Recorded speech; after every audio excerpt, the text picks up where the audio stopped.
시편 120편부터 시작되어진 성전에 올라가는 노래 총 15편, 그 가운데는 또 3편씩 5묶음의 성전에 올라가는 노래가 있다고 말씀을 드렸고, 이 5묶음은 또 반복적인 주제의 흐름을 약간은 나선 형식으로 이어가고 있다고 말씀을 드렸습니다.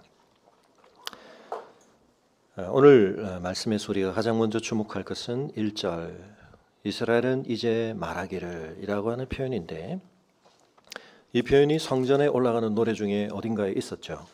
어디 있었습니까?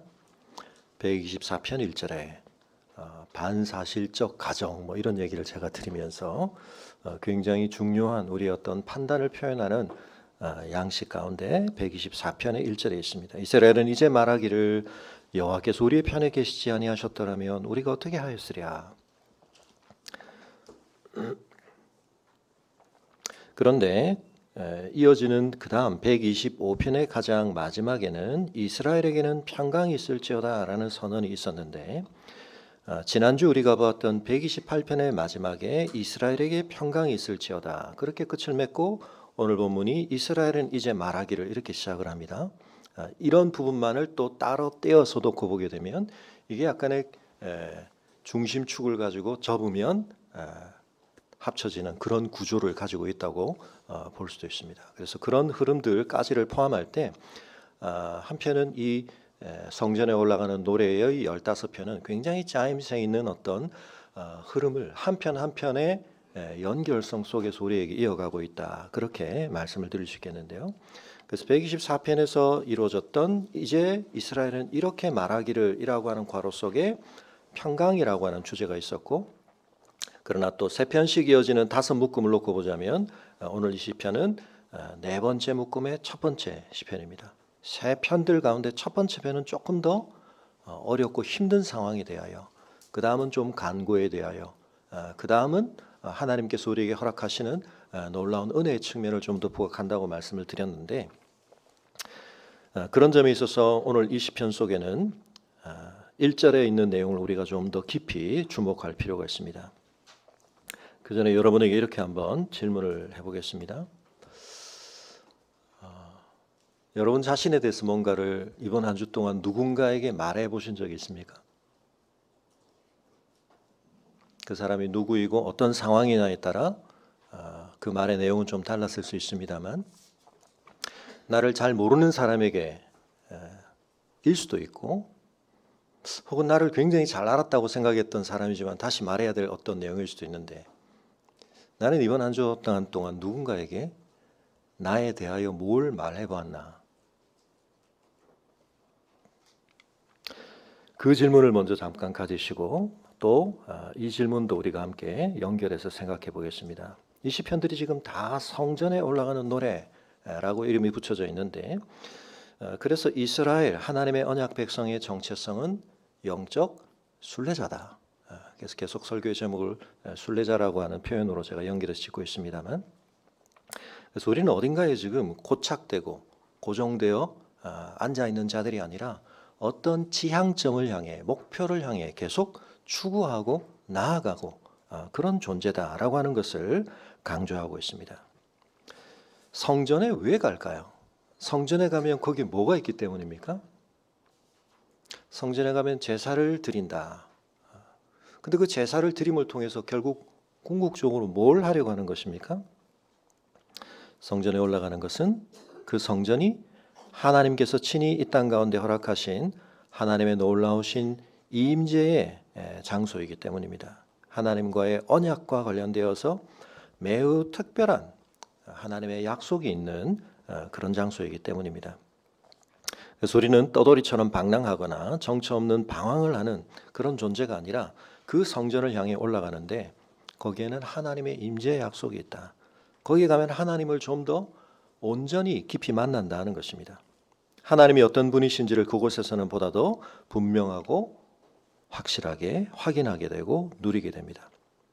그런데 그 경험을 할 때 동시에 그 경험은 우리 삶의 또 다른 중요한 대상에 대한 올바르고 충실한 알물 또 만남을 가능하게 합니다. 그것은 바로 참된 나를 만나는 것입니다. 참된 나를 더 깊이 알아가는 것입니다. 기독교 강요 제일 처음에서 칼빈이 강조했던 것처럼 하나님을 아는 지식과 나를 아는, 인간을 아는 지식은 매우 긴밀히 서로 연결되어 있다. 왜 그렇습니까? 우리가 하나님의 형상으로 지음을 받았기 때문입니다. 그래서 우리의 형상의 원형이신 하나님을 알고 그 하나님을 올바르게 만날 때 나를 제대로 알고 나를 더 깊이 만나게 되는 것입니다. 근데 반대로 이 하나님의 임재가, 하나님이 어떤 분이신지가 드러나는 성전에 가서 하나님을 배웠고 그 하나님 앞에서 나를 제대로 만나는 경험과 다른 경험을 하게 되면 성전을 가지 않고 딴 데를 가면 어디를 가게 됩니까?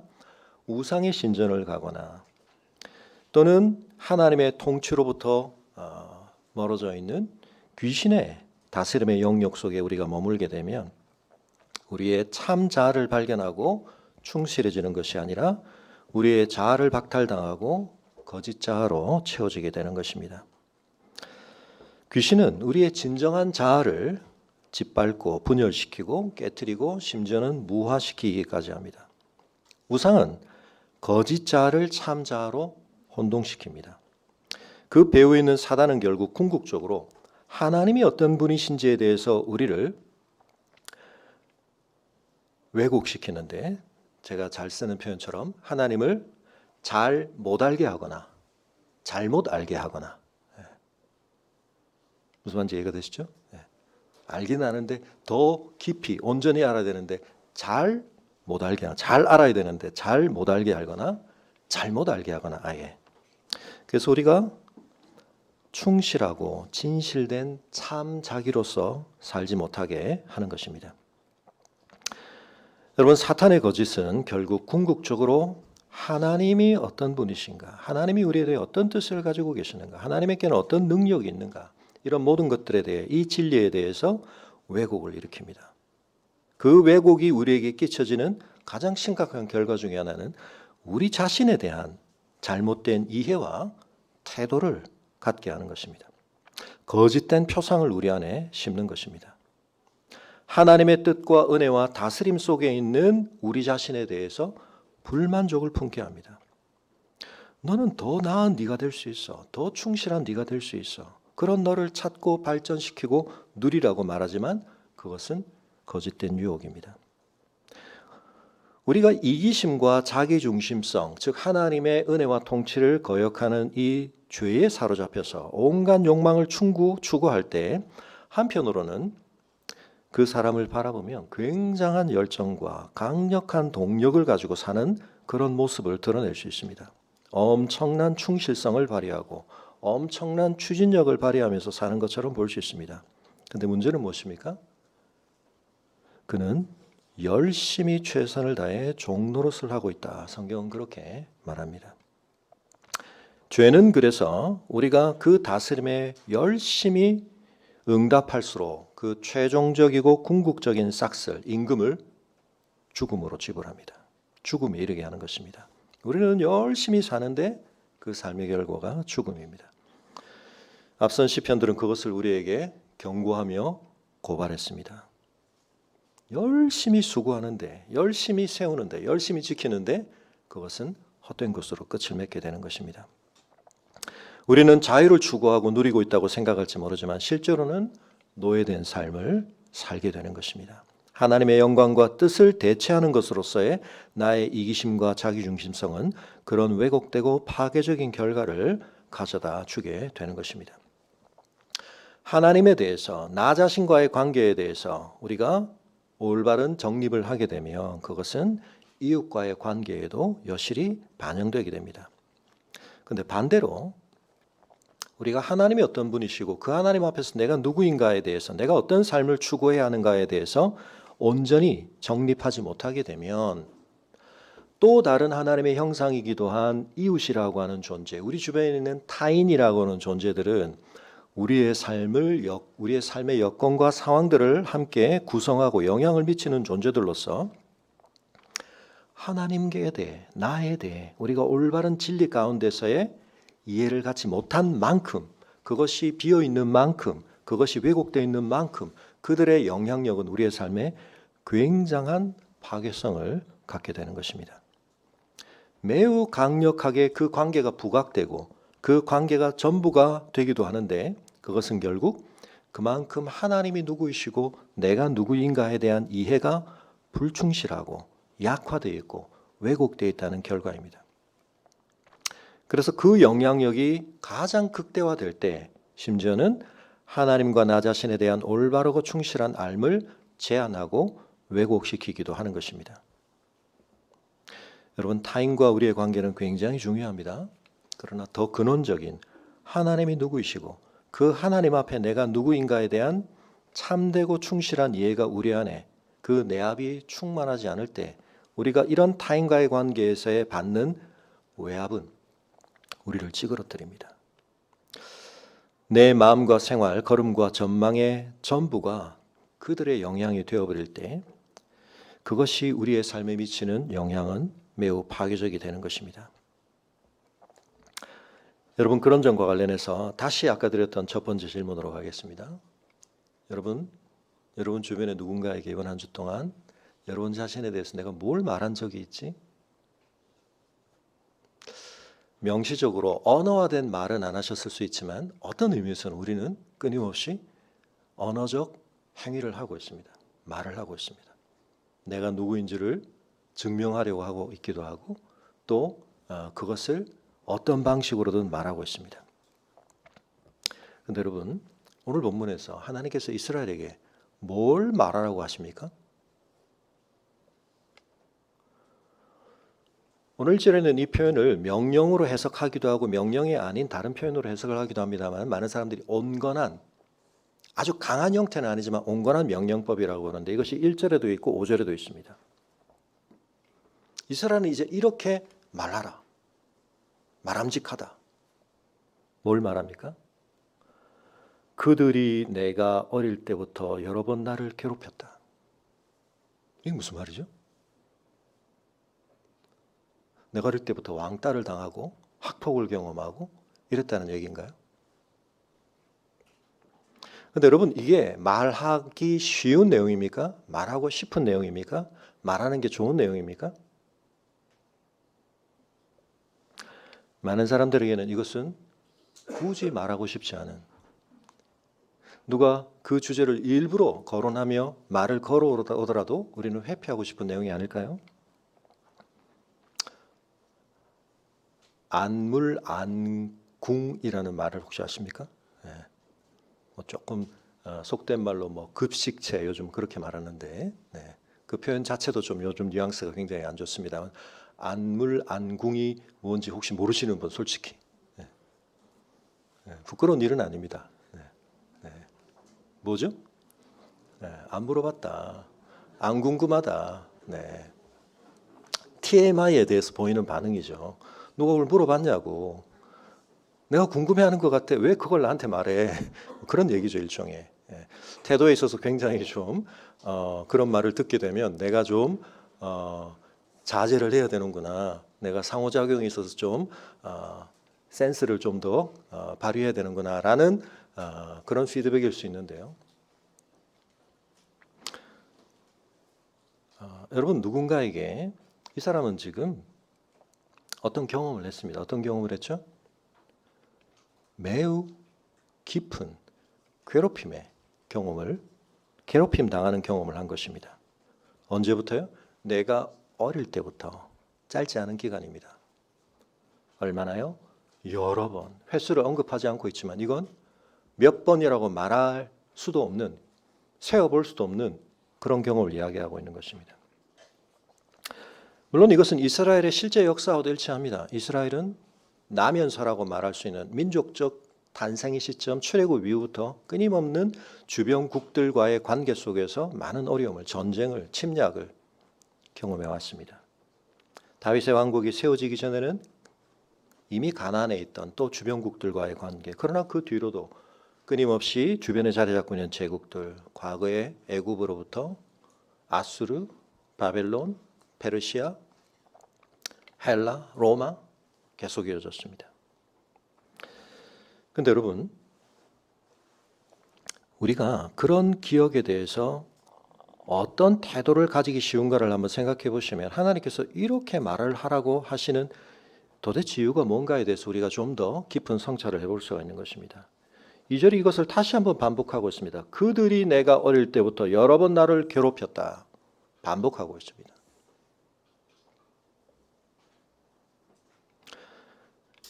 여러분, 이 땅 위를 살아가는 우리 모두에게 괴로운 일들이 일어납니다. 지난주에도 말씀드렸던 것처럼 하나님께서 창조하신 세상, 하나님께서 궁극적인 주권을 가지시고 반드시 그 뜻을 성취하실 역사이지만 이 세상 안에서 하나님께서 매우 적극적으로 그 자체를 기뻐하지 않은 일들이 발생되었다라고 하는 것을 성경은 중요하게 우리에게 말하고 있습니다. 이 세상이 하나님의 뜻을 실현해 가기에 너무나 좋은 선한 상태로 출발되어졌으나 얼마 되지 않아 그 하나님의 궁극적인 뜻에 반하는, 그것을 거스르는 일들이 이 세계 안에서 일어나기 시작했고 그 파괴성은 어마어마하게 증대되고 증폭되어 갔다는 것을 분명하게 이야기하고 있습니다. 그러므로 우리가 이 세상을 이해할 때 단순 공식으로, 단순 구도로 이해하는 것을 조심하셔야 한다 말씀을 드렸습니다. 이 세상에 발생하는 모든 일을 놓고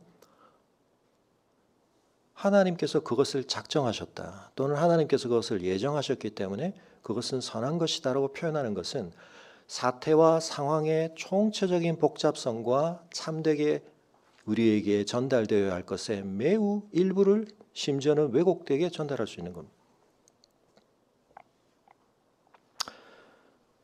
라이브니츠라고 하는 매우 뛰어난 사람, 철학자가 뉴턴과 더불어서 미적분에 대해서 동시발견, 우선권 논쟁을 벌이기도 했던 철학자이기도 하고 과학자이기도 한 굉장한 천재죠. 이 사람이 생각했던 이 세상이 도대체 어떻게 신의 섭리의 영역으로서 작동되는가와 관련해서 예정 조화설이라는 걸 주장을 했는데요. 모나드라고 하는 것이 있다. 그건 우리가 말하는 쉽게 말하는 원자 뭐 그런 의미입니다. 이 세상에 더 이상 쪼개질 수 없는 가장 작은 어떤 입자 같은 것. 하나님께서는 천지를 만드시며 그 하나하나에 대해 개별적인 영원한 작정을, 예정을 거기에 프로그램하셨다. 그리고 그것들이 시간 속에서 끊임없이 상호작용을 하는 가운데 모든 것들이 펼쳐져 가는 것이 이 세상의 상태이다. 조금 비유적으로 말씀드리자면 드론 수백 대를 날려서 어떤 퍼포먼스를 하는데 뭐 오륜기를 막 그리기도 하고 어떤 글자를 연출하기도 하는데 그 드론들이 서로 상호작용을 하면서 드론이 옆에 있는 드론을 보니까 제가 저 위치에 있네, 난 여기 있어야 되겠네, 이렇게 자기의 위치를 잡는 게 아니라 운전하는 사람이 개별적으로 드론 하나하나에 다 입력값을 주죠. 근데 걔는 그거 하고만 상호작용하는 겁니다. 그러나 그 전체가 어우러지면 어떻게 되죠? 어떤 놀라운 뭔가가 일어나는 것처럼 이 세상에 그 모나드라고 하는 것들 속에 입력되어진 하나님, 우리는 계산할 수 없지만 하나님의 엄청난 그 지혜를 따라 작정되어진 모든 값들이 시간 속에서 끊임없이 상호작용하면서 우리를 만들기도 하고 뭐 이런 이제 생각을 한 겁니다. 근데 이 사람이 이제 그런 생각들을 통해서 결국 주장한 가장 중요한 핵심은 뭐냐? 그러므로 이 세상은 가능에 대해서 우리가 얘기를 했었습니다. 존재할 수 있는 가능 세계 중에 가장 최선의 상태가 현실 안에 구현되는 것이다. 여러분 그 말에도 한편 진리가 있습니다. 근데 그 말을 성립시키기 위해서 자기는 굉장한 체계성을 가지고 모나드까지 세계의 가장 작은 입자에서부터 모든 것들을 그렇게 체계화시키면 그것이 성립될 수 있다고 생각했지만 볼테르라는 사람이 그 얘기를 듣고 그 주장을 듣고 쓴 소설이 깡디드입니다. 이 세상에서 엄연하게 벌어지는 그 참혹한 일들에 대해서 당신이 말하는 그런 말에 의해서 옹호되어지는 신이 이 문제들, 이 비참한 문제, 이 괴로움의 문제에 대해서도 정말 그게 유일한 답이냐? 그래서 우리가 항상 어떤 진술을 할 때, 진리를 말할 때 그것은 그 총체성의 어느 측면에 대한 어느 정도의 이야기라는 말을 꼭 덧붙일 필요가 있습니다. 내 한마디의 말 속에 진리 다 담길 수가 없습니다. 성경도 그렇게 말하지 않습니다. 그래서 맥락이 중요하다.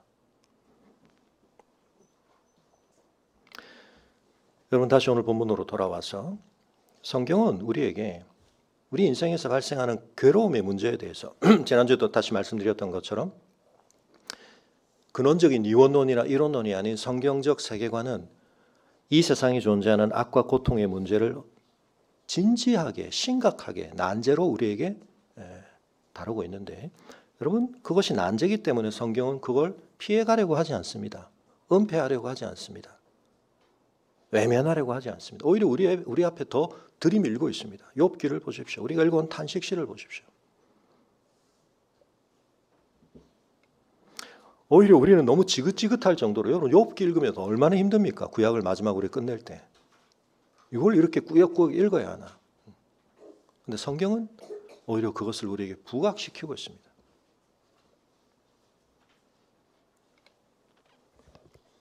우리 모든 인생에게 괴로움이 있습니다.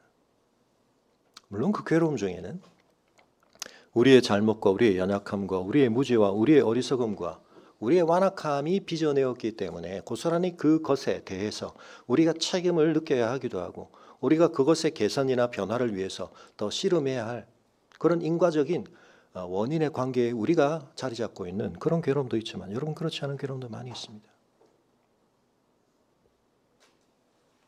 부당한 괴로움이 있습니다. 부조리한 괴로움이 있습니다. 왜 내가 이걸 겪어야 돼? 하나님에 대해서 생각할수록 그 질문은 더 우리에게 아프게 다가옵니다. 그러나 지울 수가 없기 때문에, 부정할 수가 없기 때문에 어떻게 하나요? 하나님에 대한 생각을 희미하게 하는 겁니다. 하나님을 적당히 봐주려고 합니다. 그런데 여러분, 우리가 고난주간을 이번 주에 보내게 되는데, 복음은 부활의 영광과 생명의 진리는 그리스도의 십자가와 긴밀히 연결되어 있습니다. 이 세상에 발생한 그 어떤 부조리한 고통과 고난보다 가장 극심하고 가장 이해할 수 없고 가장 참혹한 고난을 성경은 우리에게 오히려 들이밀고 있습니다. 그걸 외면하지 말라고 말씀하십니다. 다음 주에는 우리가 그 의미를 부활과 관련해서 조금 더 생각을 하겠습니다만, 오늘은 우리 안에 있는 이 괴로움이 남긴 흔적과 관련된 문제를 좀 더 생각해 보기를 원합니다. 어떤 사람이 자기의 극심한 괴로움에 대해서 말을 하고 있다. 일반적으로는 말하고 싶지 않을 가능성이 많고 말하는 것이 거의 불가능할 수도 있습니다. 그런데 여러분, 그걸 누가 말하고 있다. 첫 번째는 이럴 가능성이 있습니다. 그것이 자기 안에서 도무지 소화되고 있지 않은 것을 너무나 단순하지만 그렇게 드러내는 것입니다. 사실은 약간 정신적인 충격을 너무 받거나 그랬을 때 그걸 계속 말하는 사람들이 있습니다. 말하지 않고는 그걸 자기 안에서 어떻게 처리할 수가 없기 때문에 말을 계속하는 경우도 있습니다. 좀 안타까운 경우죠. 그런데 여러분, 그 방식이 문제가 있다면 그걸 결코 말할 수 없는 것도 상황적으로는 옆에 있는 사람들에게는 좀 나을지 모르지만 나을 바가 없습니다. 아무런 소화가 일어나고 있지 않은데 그것을 전자의 사람은 토해내고 있다면 후자의 사람은 그걸 소화도 되지 않은 채 끌어안고 있다. 여러분, 그거 엄청난 복통을 일으키는 일이죠.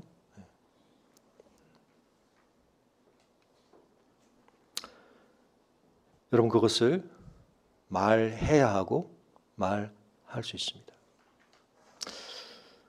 나는 성전에 올라가고 있는가? 나는 하나님을 제대로 만나고 있는가? 나는 그 하나님의 임재 앞에 서 봤는가? 그런 자로서의 나를 발견해 봤는가? 여러 가지 우리가 확인해 볼 시금석들이 있습니다. 그 중에 하나는 내가 어릴 때부터 여러 번 당한 괴로움에 대해서 나는 누군가에게 말해 본 적이 있나? 저는 그런 괴로움이 없습니다. 과연 그럴까요? 저는 하나님께서 너무나 큰 은혜를 베푸셔서 저는 별로 상처와 아픔 없이 괴로움 없이 구김살 없이 너무나 그렇게 잘 살아왔습니다. 여러분 우리가 성경에서 만나는 어떤 인물도 하나님 앞에서 가장 온전한 삶을 하나님의 마음에 합한 사람이었다고 평가받는 다윗의 삶은 물론이거니와 하나님 앞에서 헌신되었던 하나님의 사람들 누구도 이 기준에서 벗어난 사람은 없습니다. 여러분 이 시간 굳이 말을 하실 필요는 없는데요. 내가 어릴 때부터 여러 번 나를 괴롭혔다고 말할 수 있는 그들 또는 그 어떤 상황에 대해서 여러분 뭐가 떠오르십니까?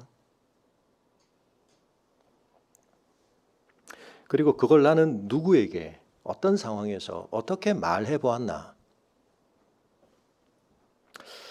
저는 목사라고 하는 위치에 있다 보니까 다른 분들에 비해서는 어떤 한 사람의 인생에 대해서 그의 마음속에 있는 어떤 이와 유사한 깊은 괴로움에 대해 들을 기회들이 있습니다.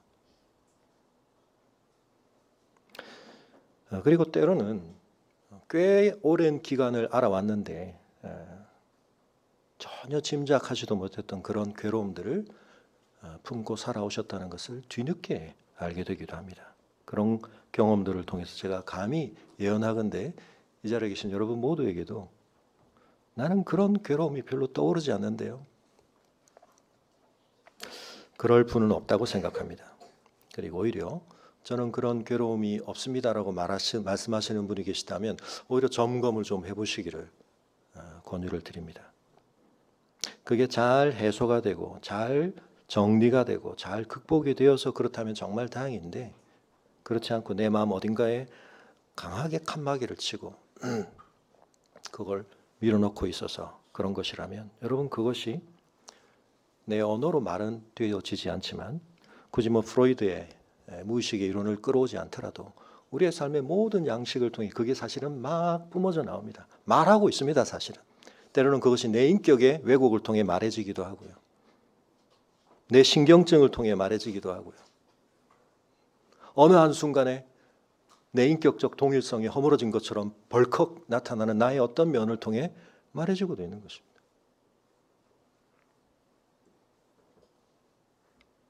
내가 어릴 때부터 경험한 여러 번에 걸친 괴롭힘에 대해서 저는 학폭을 당해보지 않았습니다. 저는 친구들과 관계가 너무 좋았습니다.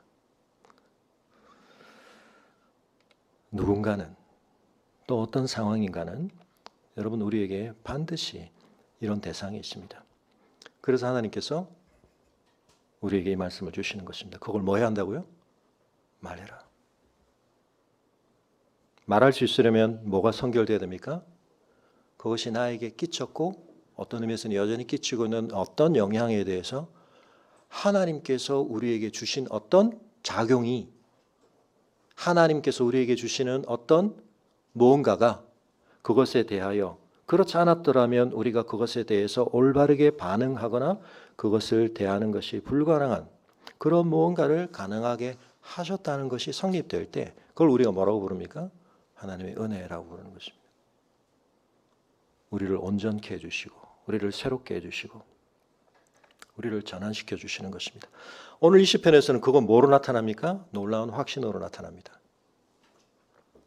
그랬는데 뭔지는 정확하게 말하고 있지 않습니다. 내가 어릴 때부터 여러 번 나를 괴롭힌 반복해서 말할 수밖에 없는 그들이 내가 어릴 때부터 여러 번 나를 괴롭힌 그들이 나를 이기지 못했습니다.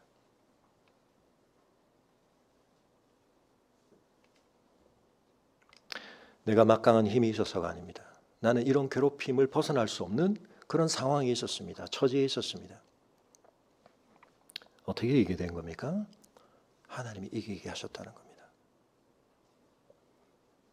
근데 여러분 여기서 이김이라는 것이 반드시 전쟁의 상황에서의 승리만을 말한다기보다 더 궁극적으로는 결국 그들이 끼친 괴롭힘의 결과가 궁극적으로 나에게 더 이상 악영향으로 남지 않을 수 있는 어떤 전환이나 변화가 우리에게 가능하게 되었다면 그건 이긴 겁니다. 심지어는 그 대적들이 버젓이 내 옆에 여전히 공존할 수도 있습니다. 근데 그들이 미치는 이 괴롭힘의 작용이 나에게 더 이상 그들의 의도를 실현하는 방식으로만 나타나지 않을 때 이건 뭐죠? 우리가 이기고 있는 겁니다. 근데 거기에 대해서 이스라엘은 확신을 가져야 한다는 것입니다. 그 확신을 하나님께서 주시기 때문에 너희는 그걸 묻어두지 말고 창피해하지 말고 내가 그런 경험을 했다는 사실이 너의 능력에 대해서 너의 가치에 대해서 그게 결정하는 것이 아니기 때문에 그 수치심 때문에 그 부끄러움 때문에 때로는 그걸 극복하지 못했다는 나의 무기력에 대해서 또는 그것이 나에게 남기고 있는 통제할 수 없는 분노에 대해서 내가 이걸 터뜨리면 큰일 나니까 그걸 꾹꾹 누르면서 그렇게 있을 필요 없다. 여러분 어느 정도 괴롭힘을 당했는지 3절이 매우 시적으로 그러나 아주 강한 이미지로 우리에게 전해주고 있습니다. 밭 가는 자들이 내 등을 갈아 그 고랑을 길게 지었도다. 여러분 이 시적 표현이 사실은 단어의 번역에 있어서 좀 여러 가지 어려움들이 많았기 때문에 70인역이나 라틴어 같은 데는 이 절을 가지고 그린 그림들을 보면 이 구절을 좀 다르게 해석했구나라고 하는 것을 볼 수 있는 그런 내용들도 있는데 그러나 성경학자들이 이 표현이 원어적으로 가장 옳은 번역이다. 지금 그렇게 이제 이해를 하고 있습니다. 밭을 가는데 여러분 밭을 가는 게 우리의 힘으로 쉽지 않기 때문에 우리가 소를 비롯한 짐승을 동원해서 굳어 있는 땅 거기에 뭔가를 심고 땅을 우리가 경작하는 과정에 있어서 그걸 갈기도 하고 뒤로 엎기도 하고 그러면서 이제 고랑을 파는 것입니다. 그 그림을 생각하셔야 됩니다. 근데 내 등이 그런 밭이 되고 있다. 여러 가지 좀 의미를 생각해 볼 수 있습니다. 하나는 내가 소처럼 일을 하고 있는데 부리는 누군가에 의해서 중노동을 하고 있는 거죠. 그 과정에서 내가 짊어지고 있는 어떤 기구들이 내 등에 흔적을 남겼다고 볼 수도 있습니다. 혹은 이것은 소가 말을 잘 듣지 않을 때 때로 주인들이 가는 채찍질과 같이 직접적으로 그런 물리적인 채찍을 비롯한 그런 고통이 나에게 가해진 결과가 남긴 흔적이라고 볼 수 있습니다. 과도한 억압적인 노동의 결과일 수도 있고 매우 실제적인 물리적 폭력의 결과일 수도 있습니다. 그리고 또 한편은 내 육체가 갈리는 밭과 같이 된다는 것은 밭은 흙이죠. 내 존재 자체가 흙 취급받는다는 뜻이기도 합니다. 여러 가지 의미를 우리가 좀 생각해 볼 수 있는 그런 이미지가 이 시적 표현 속에 담겨 있습니다. 그러나 그건 어떤 방식으로 생각을 하든 우리 존재에 대해서 누군가가 얼마나 우리를 하찮게 생각하고 함부로 취급하고 막 대했는가에 대한 생생한 이미지입니다. 그리고 그것이 내 등에 남아있다는 것은 나의 현존 속에, 나의 지금의 상태 속에 그 고통은 쉽게 잊혀질 수 없는 깊은 쓰라림을 각인시켰다는 뜻입니다.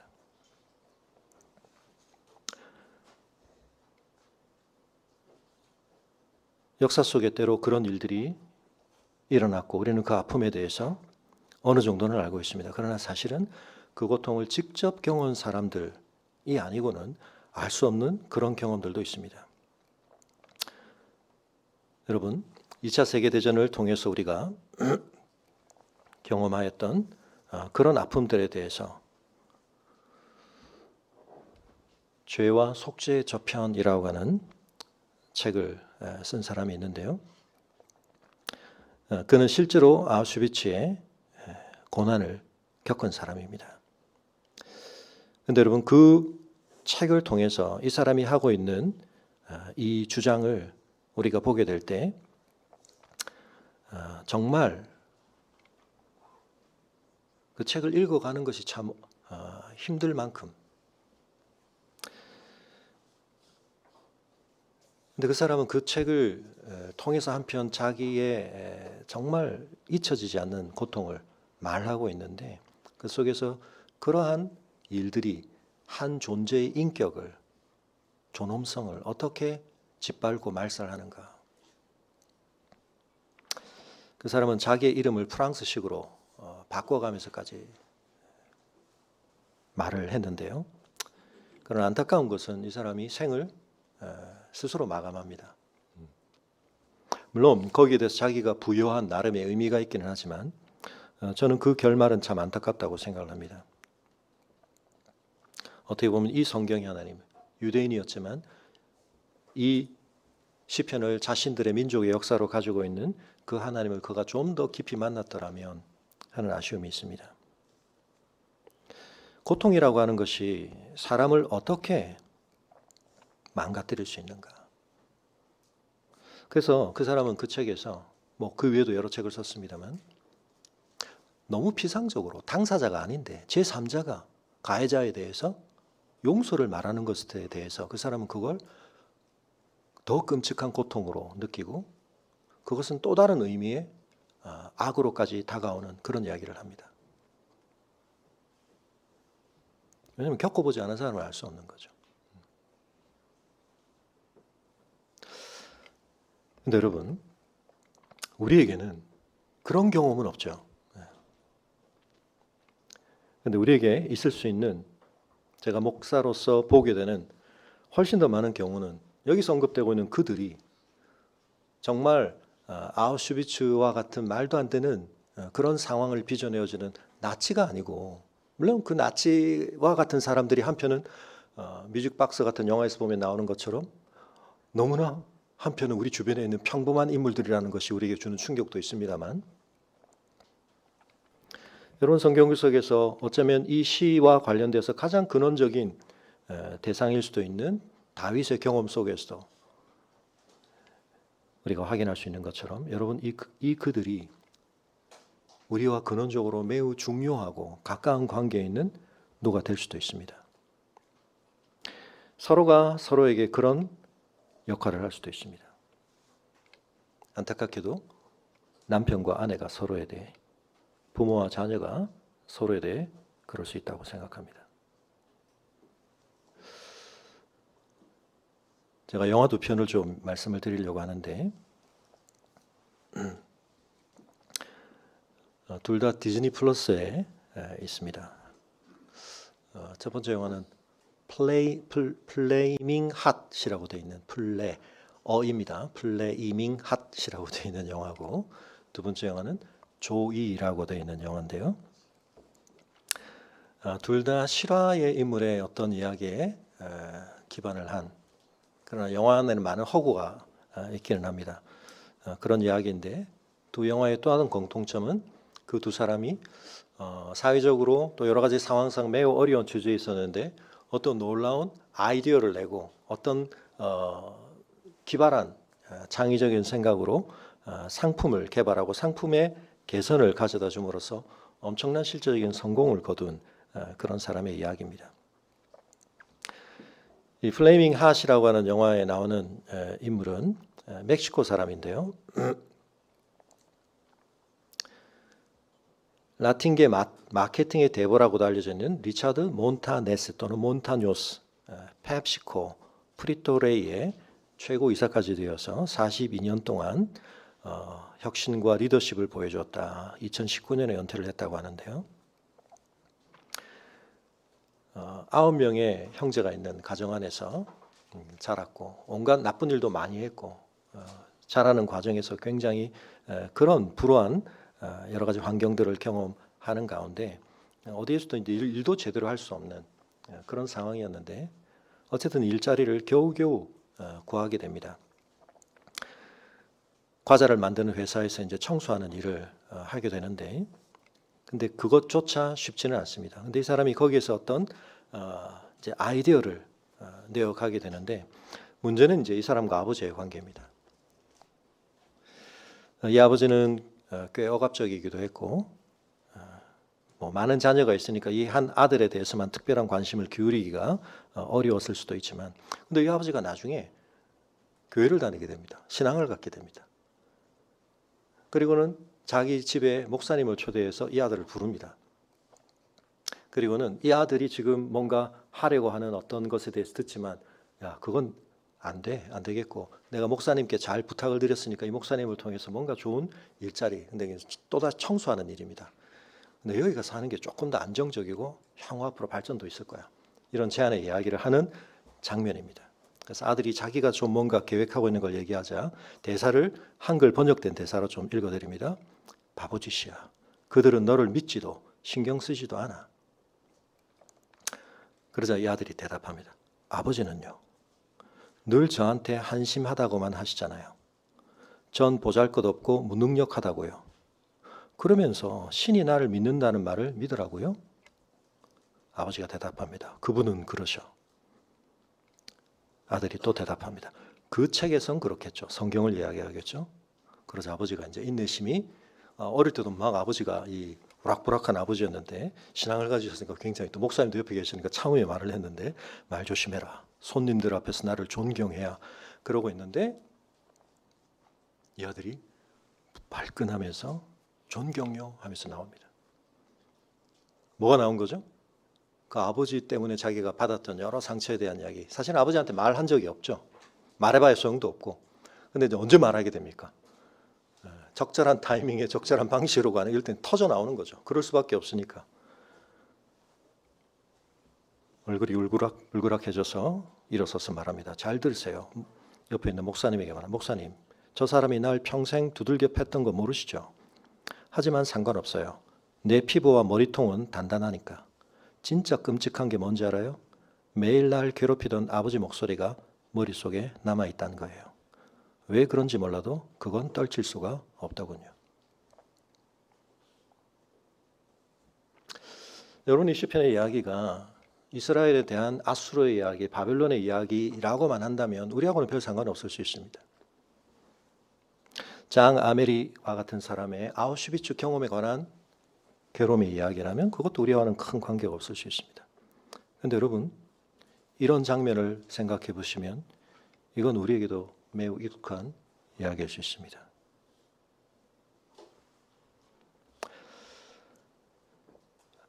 나중에 이 영화를 보면 아버지가 악의적으로 이 아들을 그렇게 괴롭히려고 했던 건 아니라는 걸 볼 수 있습니다. 그리고 이 장면에서도 아버지는 어쨌든 그 아들이 잘 되기를 바라는 마음으로 지금 그러고 있는 거죠. 그러나 둘 사이의 관계가 지금 좋지 못했기 때문에 대화는 이렇게 흘러가고 있는데 그래서 아버지가 말합니다.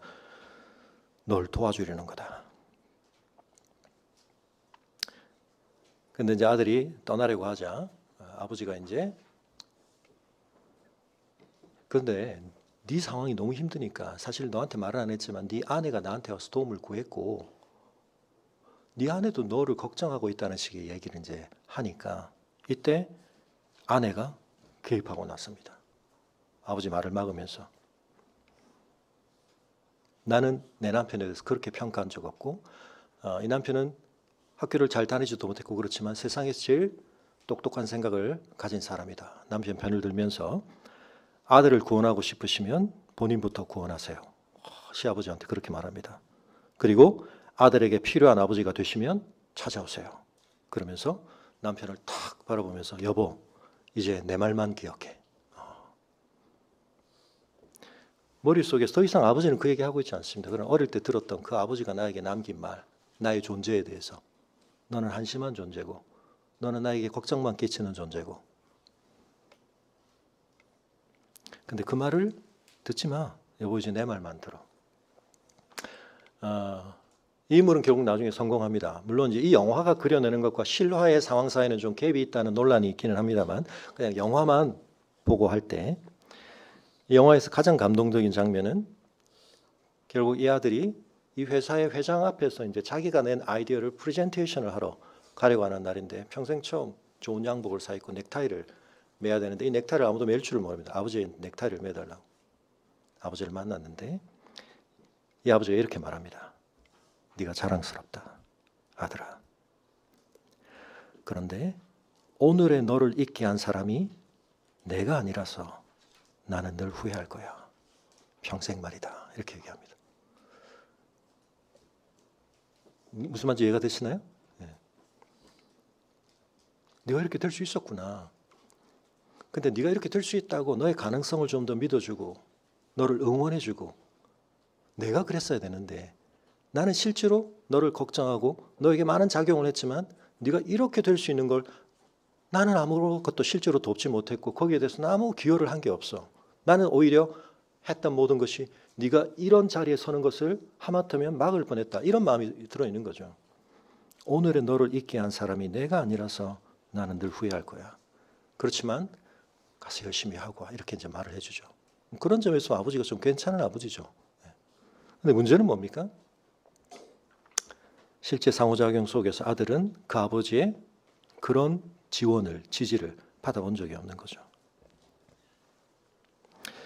조이라는 영화에는 1990년대 기적의 대걸레, 미라클 몹이라고 하는 상품을 발명한, 그리고는 이제는 성공한 기업가가 된 조이 망가노라고 하는 1956년생 여인의 실화를 다루는데, 이 영화는 조금 더 실화에 가깝다고 합니다. 물론 나오는 가족들의 구성은 실제와는 좀 다른 허구인데, 근데 이 영화에 나오는 대상 가운데 현실과 가장 닮아 있는 오직 한 사람, 할머니가 나옵니다. 자기 자신도, 이 주인공은 자기 자신도 이혼을 했고 어머니도 이혼을 했습니다. 어머니는 이혼한 뒤에 방에서 매일 드라마만 보십니다. 그리고 어린 시절에 그 조금 우울증이 있는 것 같기도 하고 방에서 드라마만 보는 엄마 옆에 있으면서 그 드라마에 나오는 내용에 이제 어떻게 보면 세계관에 영향을 받고 있는 이 손녀를 안타까운 할머니가 걔를 불러내서 이런 얘기를 합니다. 넌 나중에 커서 강하고 똑똑한 여성이 될 거다. 학교 졸업하고 좋은 남자랑 결혼해서 예쁜 아이들 낳고 아주 멋진 것들을 만들어낼 거야. 지금처럼 말이야. 알았지? 얘가 뭘 막 만드는 걸 좋아하거든요. 플레이밍 핫에 나온 남자도 그랬습니다. 뭘 막 만드는데 아빠는 그걸 애가 뭘 부순다고 하고 막 야단치고 이랬는데 이 여자아이도 뭘 만드는데 아무도 주목하지 않으면 이 할머니는 그걸 주목하면서 네가 지금 하는 거 있는 것처럼 넌 앞으로 이 세상에도 훨씬 멋진 걸 만들어낼 거야 라고 말을 했습니다. 굉장한 어려운 상황들을 겪지만 이제 기적의 대걸레를 만들어서 방송에서 이제 론칭을 할 수 있는 상황까지 하지만 그것이 당장의 성공으로 드러나지는 않습니다. 온갖 어려움을 겪습니다. 오히려 적자를 보기도 하고 특허와 관련해서 굉장히 어려운 일을 당하면서 이제 그걸 포기해야 될 것 같은 상황에 이르게 되는데, 이때 이 여성이 이런 이야기를 합니다. 할머니가 틀렸어. 세상은 기회를 주지 않아. 기회를 빼앗고 가슴을 찢어놓기만 해. 10살 때 엄마가 한 말을 들었어야 했어. 엄마처럼 평생 TV나 보면서 세상과 담쌓고 살아야 했다고. 그러니까 할머니 얘긴 꺼내지 마. 할머니는 틀렸어. 내 머릿속에 바보 같은 생각만 자꾸 심어놨다고. 이것처럼 바보 같은 아이디어였어. 막 그러면서 자기가 개발한 상품을 막 흔드는데요. 근데 이걸 누구한테 하고 있냐면 자기 딸한테 하고 있습니다. 왜냐하면 딸이 엄마가 너무 힘들어하니까 자기 엄마한테 그 엄마의 할머니가 했던 말을 상기시켜 줬던 거죠. 엄마, 할머니는 엄마가 집안을 일으킬 거라고 했어. 그때 이제 엄마가 자기 딸에게 한 말입니다. 근데 나중에 이제 극복을 합니다. 이 영화에 나오는 두 인물들의 머릿속에는 세상이 잘 몰랐던 놀라운 아이디어들이 있었습니다. 근데 아이디어만 있었던 건 아니고 한편 어쩌면 그 아이디어가 세상에 나와 발휘되는 것을 가로막을 수도 있는 누군가의 말들이 있었습니다. 누구의 말을 들어야 할까? 그리고 누군가는 그 말을 상기시켜 주기도 하고 또는 그 말을 상쇄시켜 주기도 합니다. 여러분, 우리도 다르지 않습니다. 우리가 경험한 괴로움의 종류나 양상은 동일하지 않습니다. 근데 우리 모두에게 어떤 괴로움들이 있는데 그 괴로움들 중에는 단순히 몸이 좀 힘들었다, 기분이 좀 상했다 정도로 그치지 않고 내가 누구인가에 대해서 그것이 너무나 강력한 규정을 하는 역할을 하는, 내 안에는 굉장히 소중한 가치와 가능성들에 대해서 그것이 엄청난 제약과 제한을 가하는 그런 괴로움들이 있습니다. 그런 아픔과 쓰라림들이 있습니다. 누군가 그걸 작심하고 우리에게 심어줬을 수도 있고요. 우리를 좌절시키기 위해. 그러나 정반대로 오히려 우리가 그러지 않기를 바라는 누군가의 시도이지만 그 의도와는 달리 우리에게는 결과적으로 그렇게 작용한 것들이 있습니다. 그래서 이것이 훨씬 안타깝고 훨씬 더 복잡한 괴로움의 상황이 되는 것입니다. 자녀가 잘 되지 않기를 바라는 부모가 사실은 어디 있겠습니까? 그러나 잘 되라고 하는 말의 내용과 그 말을 전하는 방식 속에서 서로의 마음이 어긋나게 될 때 여러분 그것이 때로는 끔찍한 결과들을 가져다 주기도 합니다. 많은 부모들이 이런 말을 하시지 않기를 바랍니다. 아들아, 오늘의 너를 잊게 한 사람이 내가 아니라서 나는 평생 후회할 거야. 때로 그런 부모님들을 많이 봅니다. 자기 자녀에 대해서 염려를 많이 하시다 보니까 잘 되기를 바라는데 그러나 누구보다 내 자녀를 내가 잘 안다고 생각하니까 부족함을 내가 잘 알죠. 근데 그러다 보니까 못 보는 게 있습니다. 사실은 그 아이가 가지고 있는 아직은 다 발현되지 않았고 그렇지만 분명한 가능성. 때로는 이게 다른 사람 눈에 먼저 보일 때가 있습니다. 목사의 눈에 제 눈에는 좀 잘 보입니다.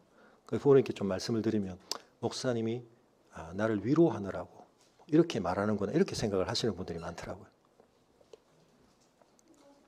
여러분 자녀들도 그런 생각을 많이 가지고 있습니다. 심지어는 부모가 하는 어떤 말이 서로가 걸러지고 상쇄되다 보니까 부모의 진짜 격려는 제대로 된 위력을 발휘하지 못하고 다른 말들만 강력하게 작용을 해서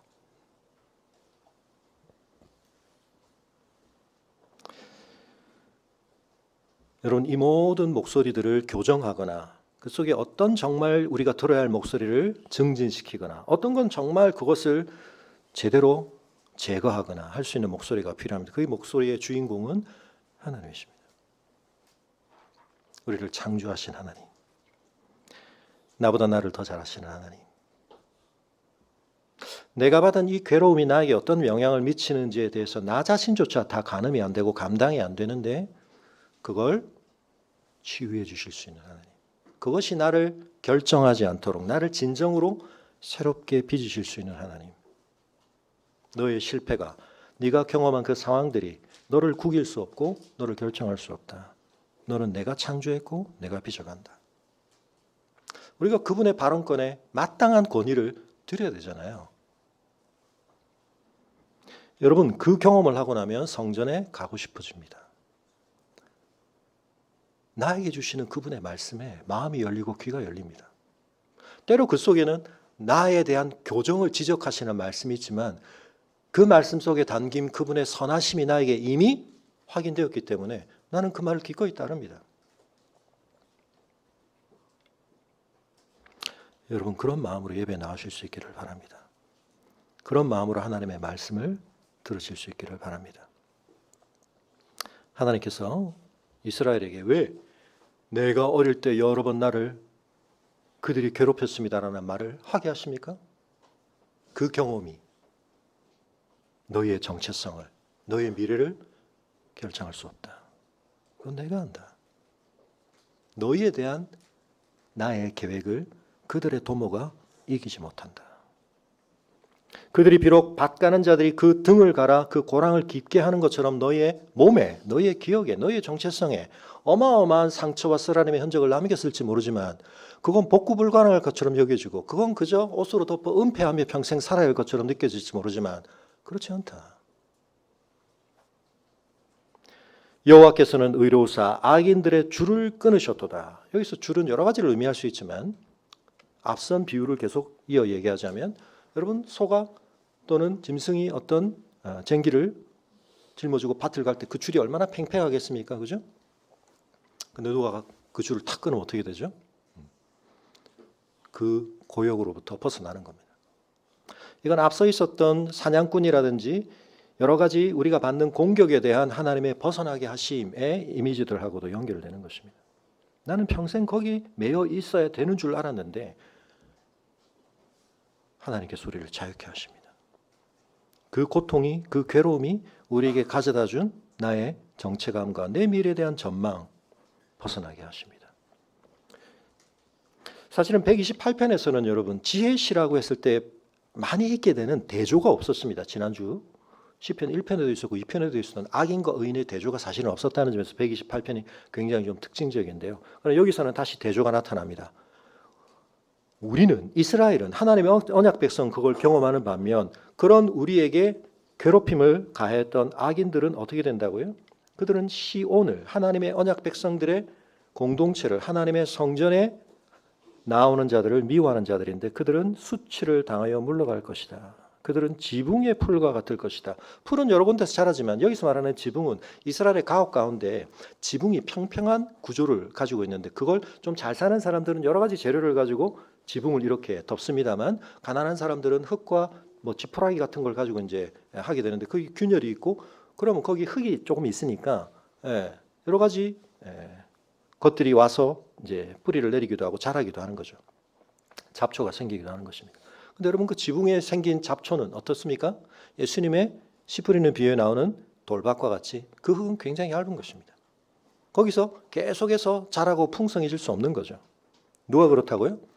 나에게 어마어마한 고통, 괴로움을 가하는 이 어떤 세력들, 나에게는 너무 막강해 보이고 극복 불가능해 보이는 이 어떤 것에 대해서 실상은 그게 지금 풀로 자라는 것 같지만 그 얇은 지붕의 흙에 겨우 존재하고 있는 거야. 현실을 제대로 보게 될 때, 하나님의 관점에서 보게 될 때 그것은 자라기 전에 말하는 것이다. 이런 것은 베는 자의 손과 묶는 자의 품에 차지 않는다.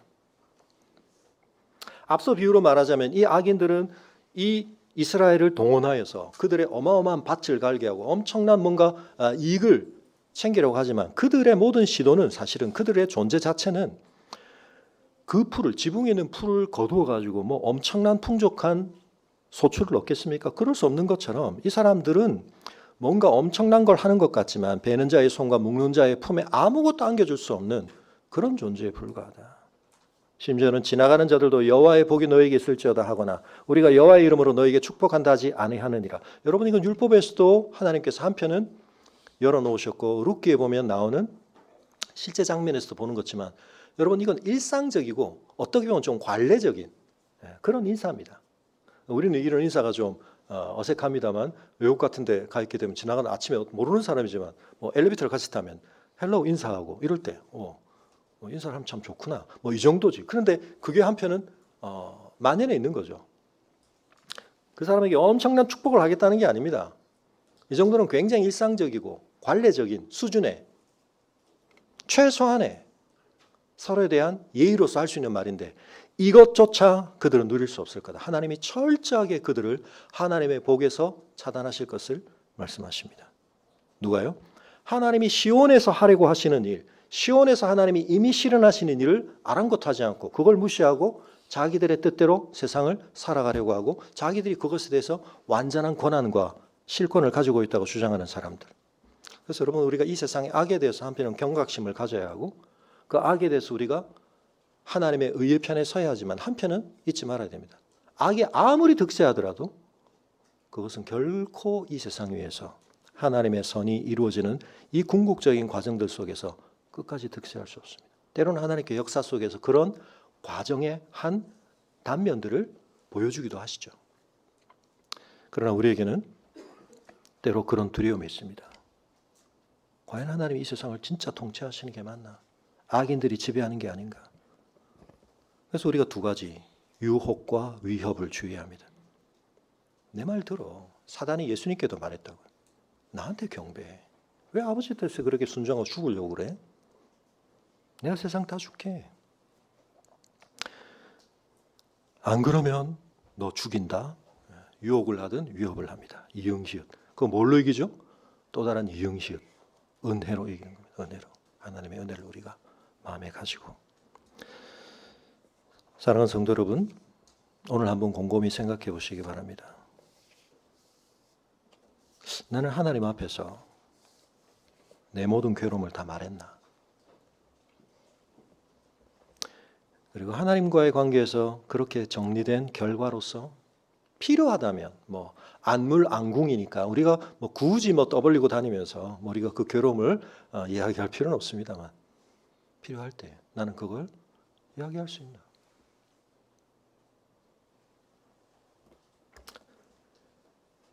다시 한번 말씀드리지만 우리가 논리적 착각을 할 때가 참 많습니다.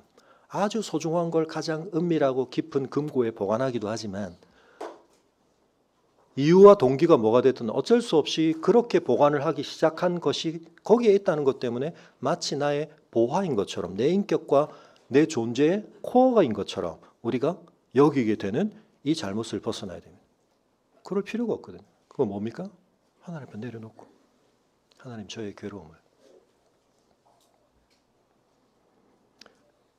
다시 한번 말씀드리지만 안물안궁입니다, 여러분. 우리가 날 잡고 다 모여서 자, 당신 괴로움 다 얘기해봐. 나도 내 괴로움 다 얘기할게. 뭐 이렇게 할 건 아닙니다. 그러나 하나님의 이 은혜가 있는 공동체 안에서는 때로 그런 일들이 아름다운 간증과 열매로서 나타나고 그것은 때로 어떤 설교보다도 하나님의 놀라운 위로와 회복의 도구가 되기도 합니다. 그럴 때 여러분 그걸 말하실 수 있어야 합니다. 여러분 그래서 하나님의 성경책 전체는 우리에게 뭘 하고 있습니까? 우리가 안물안궁인데 자기들이 얼마나 괴로웠는지 사실은 그것만 냉정하게 놓고 평가하면 이 이스라엘 민족은 참 우리가 그들의 능력에 대해서 그들의 위상에 대해서 잘못 평가할 수밖에 없는 그런 이야기를 숨김없이 이야기합니다. 그들의 민족적 우상이 될 만한 존재 모세에 대해서도 다윗에 대해서도 그들은 숨김없이 그 수치스러운 이야기를 합니다. 왜요? 그런 아픔이 있었지만 그런 미숙함이 있었지만 그런 한계가 있었지만 그것이 그들의 역사를 결정지은 것이 아니라 예수님의 족보가 보여주듯이 그들에게는 숨기고 싶고 감추고 싶고 은폐하고 싶은 그 역사의 흐름 속에서 주님이 오셔서 그 모든 것들을 역전시키셨다. 그것이 하나님의 은혜의 역사가 우리에게 전해주는 가장 놀라운 진리입니다. 여러분 우리가 시간 하나님 앞에 잠깐 짧게지만 기도할 때 하나님께조차 우리가 말하지 않고 있다면 여러분 우리는 죄송하지만 사단에게 우상에게 말하고 있는 겁니다. 그리고 그들은 그 말을 듣고 우리를 더 억압하고 우리를 더 제한하고 우리를 더 짓누르고 우리를 더 왜곡시킬 뿐입니다. 우리의 가장 깊은 괴로움을 하나님 앞에 얘기할 수 있습니다. 왜냐하면 그분은 그것을 아실 뿐만 아니라 우리가 그 괴로움 속에서 이겨진 형상으로 멸망하기를 원치 아니하시고 자신의 몸을 찢으시고 우리의 괴로움을 감당하실 뿐만 아니라 더 깊은 괴로움의 자리에 자신을 두셔서 그것들이 우리를 결정하는 존재가 아니라 하나님이 원래 의도하신 뜻을 이루는 과정 정도가 되도록 하나님께서는 우리를 구원하시고 우리를 치유하시고 회복하시기 때문입니다. 우리가 그 하나님을 신뢰하며 우리 시간 함께 자리에서 일어나서 우리에게 확신을 가지고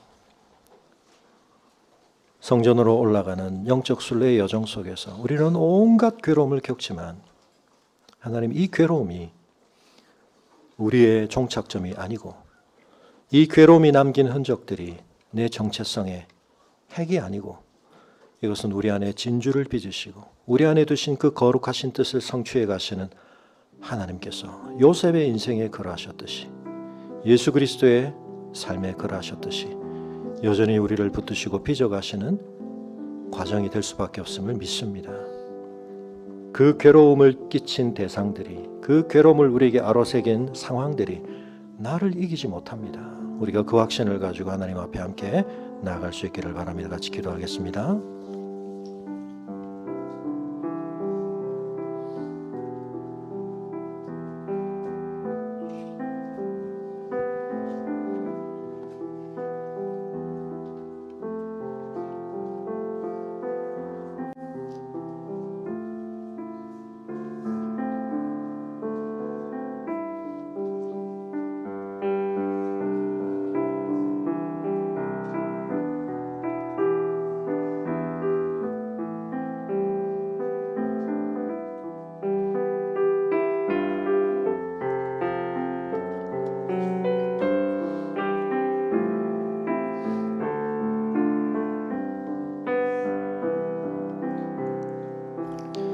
주여 내 눈을 여소서 지금 주의 법 보도록 나는 땅에 객이 되어 싸우니 주의 법 숨기지 마소서 나로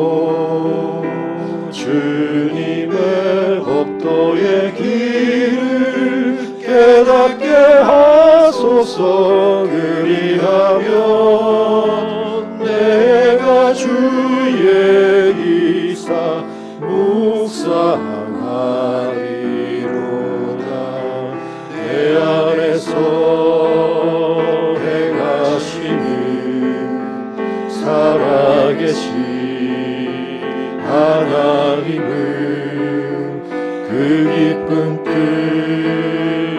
위하여 너희로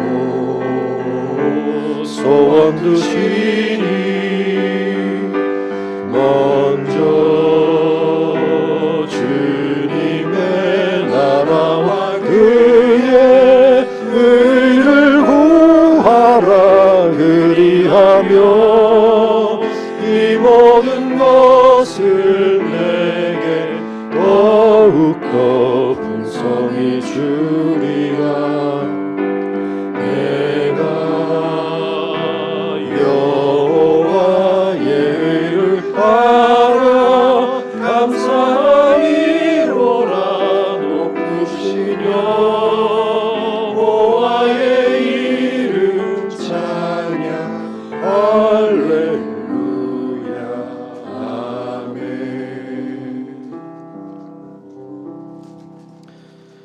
내 나그네 길의 세월이 130년이니이다. 내 나이가 얼마 못되니 우리 조상의 나그네 길의 연조에 미치지 못하나 험악한 세월을 보내었나이다. 아버지 하나님, 야곱의 이 고백처럼 저희 또한 얼마 살지 않은 인생이지만 돌아볼 때 저희의 나그네 길에도 많은 괴로움들이 있었습니다. 그 괴로움들을 품고 몸부림치다 때로 저희가 하나님 앞으로 나아가기보다 엉뚱한 것으로 저희의 마음과 걸음이 튕겨나가기도 했던 것을 고백합니다.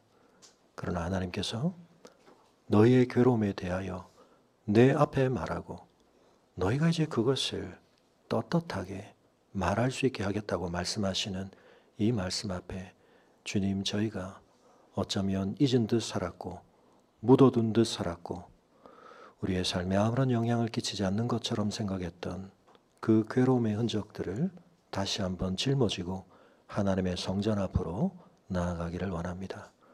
하나님의 임재 앞에 설 때 우리의 삶의 모든 것에 대해 가장 올바른 조망이 이루어지고 우리를 진정으로 빚으셔야 할 하나님의 주권 아래에서 우리의 모든 것이 바로잡힐 수 있음을 주님 깨닫게 하여 주시고 십자가에 오셔서 우리의 진정한 괴로움을 다 짊어지신 주님의 은혜 앞에 저희가 믿음으로 나아가 서게 하시고 우리의 마음 가운데 지금껏 우리의 삶에 그리고 어쩌면 앞으로 우리의 삶에 닥칠지 모르는 그 모든 생생하고 강력한 괴로움에도 불구하고 주께서 우리를 위하여 십자가 위에서 당하신 그 괴로움이 이기실 것을 믿으며 우리의 삶을 결정하는 것은 하나님의 은혜임을 다시 한번 확인하는 저희를 되게 하여 주시옵소서. 이제는 우리 주 예수 그리스도의 은혜와 우리 아버지 하나님의 그 크신 사랑과 성령의 감화감동 교통하심이 영적 순례자로서의 이 복된 확신을 가지고 또 한 주간의 삶을 살아가기를 주 앞에 결단하는 주의 성도들의 걸음 위에 지금부터 영원토록 함께 하옵시기를 간절히 축원하옵나이다.